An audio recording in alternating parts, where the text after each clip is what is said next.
okay, there's this white man. He's a white man. This white man is among the United States and Dubai and doesn't know or not know how to feel about anything and everything. But he's decided he's going to the island. He's going to find this island of gods and prove or disprove what's real or not, and give a basic statement about what's real or not. Now, what he doesn't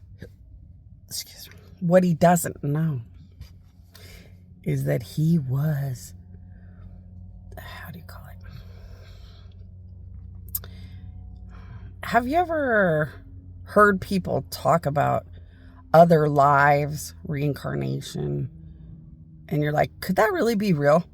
That I could have lived on a different planet and then like I'm a human on this planet? It really does happen. And a lot of things like that happen. Well, this guy has been reincarnated and more.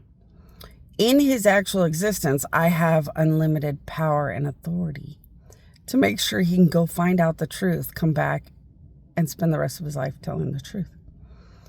Otherwise, these two countries would have made sure no one will ever tell the truth.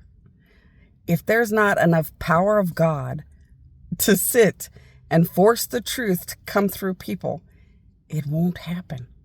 So just like gods have to fight against bad demons, devils, and evil gods constantly to fight against these countries and this gross problem, in the same way, if they didn't deserve like sickening amounts of power of God to keep them safe so they could tell the truth, the United States would just bash on their head or do something to reverse or change their memory and put them back to people who don't care who God is and what day it is. It's horrifying. It's horrifying what this whole end of the world ended up to be, I swear. But this man will get to the island of gods, and he will meet the real me. And he will understand why I attached to his existence. And he will tell the truth during his lifetime until the end. What? Just mark my words. This is the beginning of the resurrection of me and the end of bad against me. So see, this is the kind of sad thing though. Bad will keep getting more bad. The consequence of bad will still keep getting more consequence of bad. But the reality of God will start to get more and more obvious and powerful and take over. So my resurrection first was my death back to life. But it's like dead life. It's kind of scary. But it seems glamorous and is totally glamorous in the world of gods. So it's up to you if you ever want to really understand my resurrection or not. You don't have to if you don't want to. But if you ever do, my queen, my queen, my queen. It might help you with your dead relatives and more. I'm not sure. But so you go through the resurrection. Then you're resurrected. When you're done resurrecting, you have full power. But it's a process to be able to raise the dead and stuff because that's the hardest section of having your full powers back.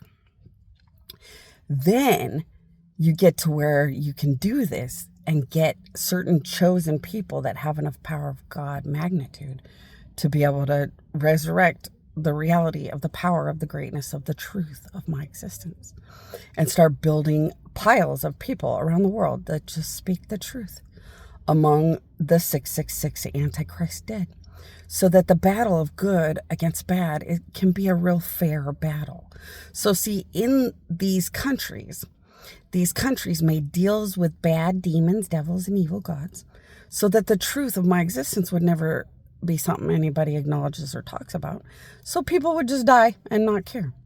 This makes the battle of good against bad very fair, very competitive, very battle-y, very a real tug of war between good and bad trying to get you to go their way.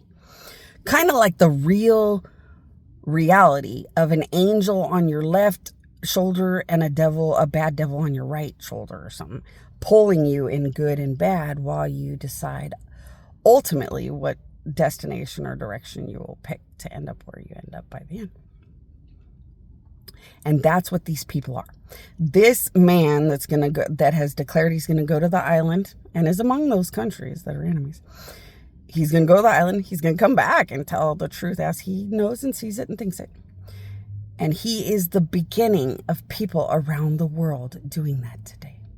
So I have people around the world that I had enough power of good and power of God, me, to be able to have them go to the island, prove everything, ask everything, know everything, and come back and start telling the truth about it all. To see who would want to fight to get to that island of God's, be good and live on forever, or those who just want it to shut up and shut off and blindly walk into the end of the world book where Jesus took everybody at night, and then everybody else was left to rationalize why people disappeared, and they all just walked into death without any more caring about this whole Jesus resurrection God people stuff. The end of the world books. The end of the world books where everyone just walks into death and walks throughout death because Jesus in the second coming takes everybody away. Although the gods decided we're not going to take everybody away. There will be no second coming of Jesus that takes everybody off the earth overnight. So now you've just got the voice of good, the voice of truth around the world. But you have the people that would have not been taken in the second coming or the rapture. Somebody's calling it the rapture. You have the people that would not have left in the second coming or the rapture and would have just walked in blind devotion to bad or whatever and died. Or they'd start living underground to try to find good again, be good again, and live. And become good enough to be able to survive, live, and get out. So now you'll just have the blessed children of God and more as a light that could help you get out better and easier. That's going to help.